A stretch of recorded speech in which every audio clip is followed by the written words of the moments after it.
Murder in the Dark Night. In a small town, a very gruesome murder occurred.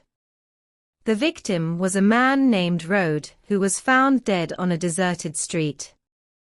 The police immediately investigated the case and found some interesting clues. They found a letter written by Rode before he was murdered, which contained a death threat. The letter read, "I know you will kill me, but I will never give up." The police also found an unknown fingerprint at the scene. They decided to do a DNA test to find out the identity of the owner of the fingerprint. Meanwhile, an eyewitness reported that he saw a suspicious man near the scene the night before. The man was described as tall and long-haired. The police immediately hunted the man down, and finally found him at a small hotel on the outskirts of town. The man was named AD, and he had a strong alibi for the night before. However, the police were not convinced by AD's alibi and decided to investigate further. They found a very important piece of evidence, namely a CCTV recording showing AD being near the scene the night before. AD was finally arrested and interrogated by the police. He admitted that he was RD's killer, and that he had a very strong motive for committing the murder. AD said that Rode had stolen his money and had ruined his life. He felt that Rode had to be killed for revenge. The police were very surprised by AD's confession and decided to take him to court. AD was sentenced to life in prison for his crimes. AD committed the murder out of revenge, and he was finally convicted of his crimes.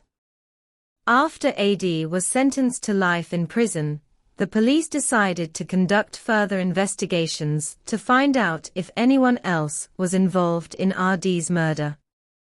They found a very important piece of evidence, a telephone recording showing that AD had spoken to someone about the plan to murder Rode.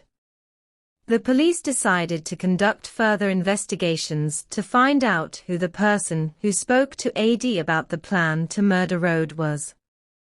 After several days of investigation, the police finally found the person who spoke to AD about the plan to murder Rode.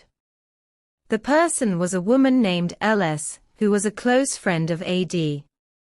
LS admitted that she had spoken to AD about the plan to murder Rode, but she said that she did not know that Andy would actually commit the murder. The police decided to bring LS to court as a suspect in the murder accessory. LS was sentenced to 5 years in prison for her role in the murder of Rode. After LS was sentenced, the police decided to close the Rode murder case. They felt that they had found everyone involved in the murder and had punished them for their crimes. However, a few days after the Rode murder case was closed, the police received a letter indicating that someone else was involved in RD's murder. The letter read, "I am the one who actually killed Rode. I cannot let AD and LS take all the blame. I will reveal my own identity." The police were very surprised by the letter and decided to conduct further investigation to Finn.